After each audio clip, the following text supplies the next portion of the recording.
What's going on, everybody? It's Frank from 5AM Ramen, and I am in Tokyo's Ogikubo neighborhood. This is one of the most famous ramen neighborhoods in all of Tokyo, if not the most famous. You have a lot of classic ramen shops, but within the last few years, you also have quite a few places doing more modern bowls. Amazing ramen neighborhood, and I'm here to introduce the best of Ogikubo ramen to you. Let's do this.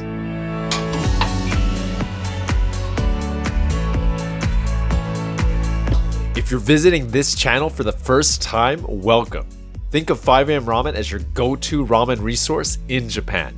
Insider info included. I'm Frank and I eat ramen every day, if you average it out. I have big ramen days like today, where I do multiple bowls in a specific area.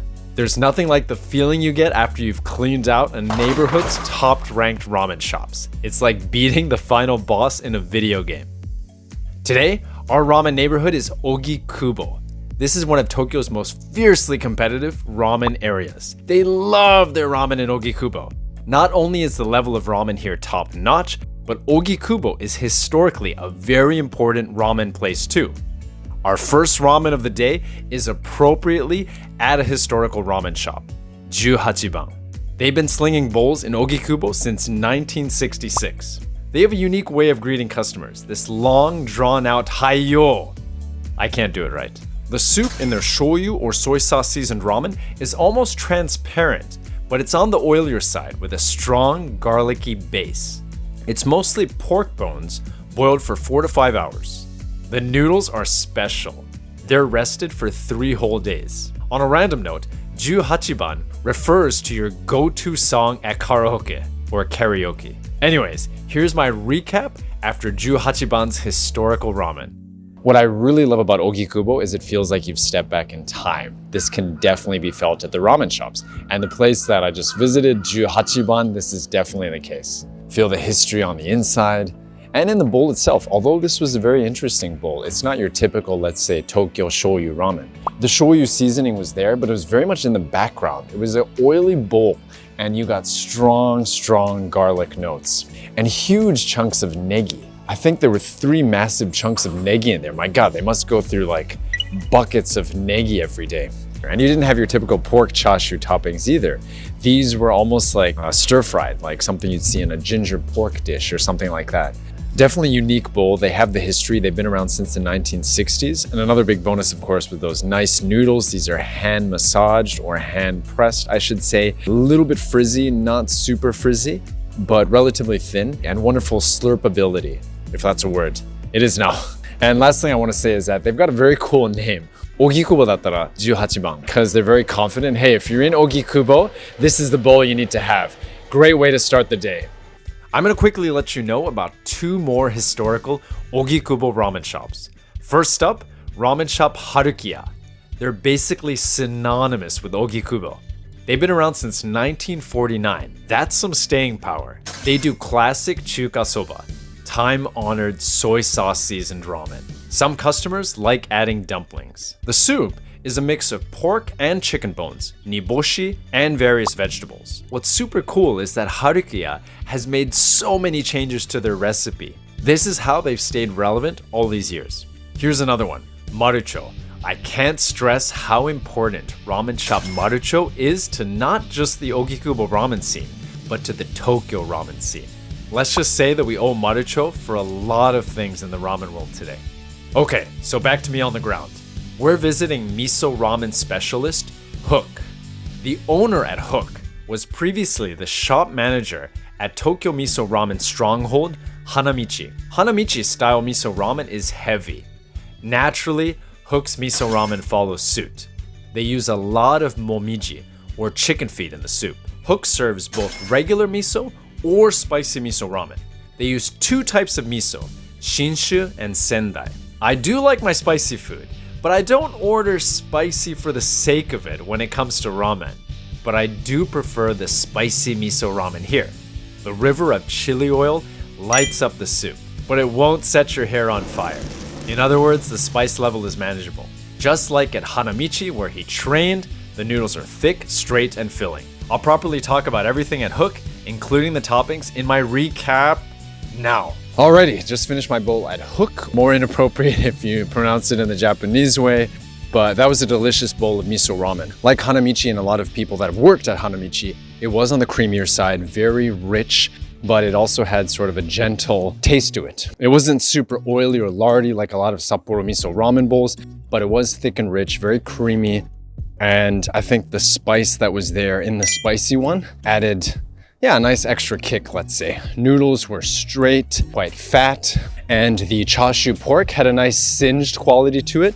So a little bit smoky, and that I think compounded the smokiness that you already got there from the bean sprouts. Now this is a popular spot. You definitely want to visit around 11 at the earliest. I think when I left around 12, there were already about 5 people waiting outside. So this is modern, creamy, rich ramen in a more refined manner at its best.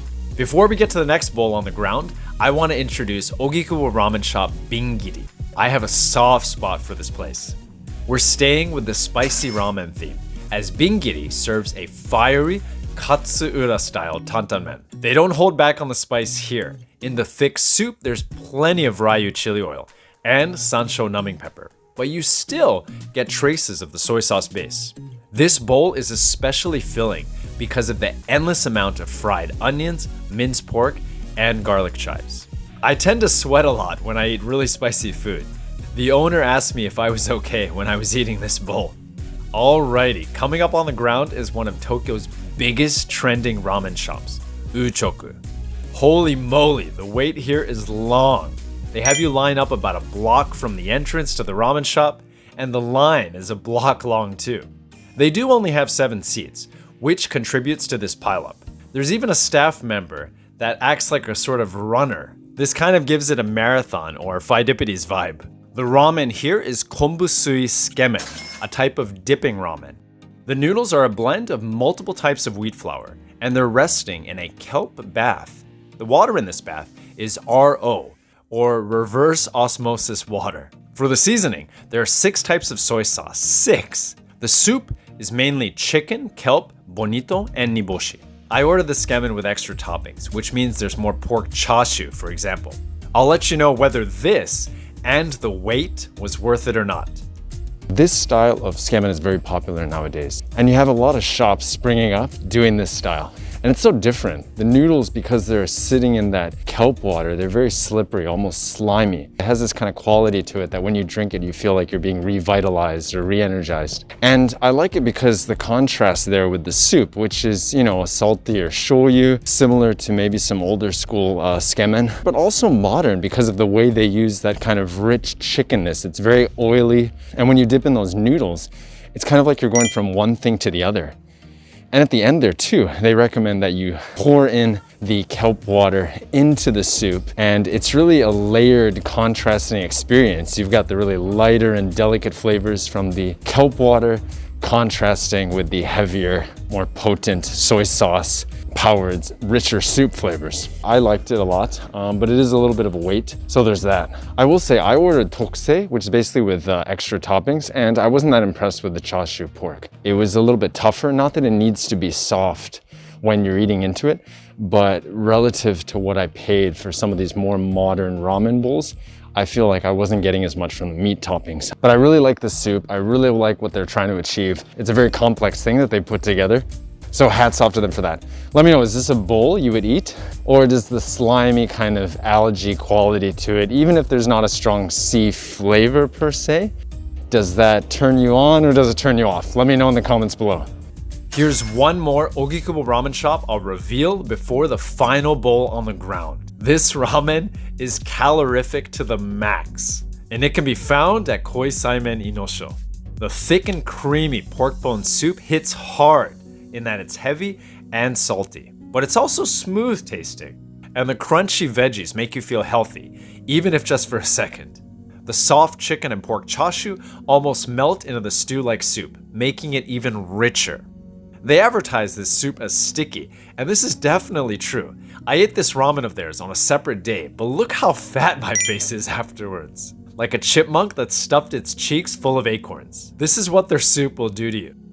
Before the final bowl of the day in Ogikubo, I grabbed coffee nearby. I have to say, there have been a lot of trendy, hipster sort of coffee shops popping up in Ogikubo recently. But we are here for ramen. The final Ogikubo ramen bowl for today is at Nanaiiro. Their ramen is soy sauce powered, and that soy sauce is salty and bold, holding up a soup that's chicken bones and pork knuckles. The in-house made thick noodles match the thicker soup. I'll let you know all about it now in my final recap.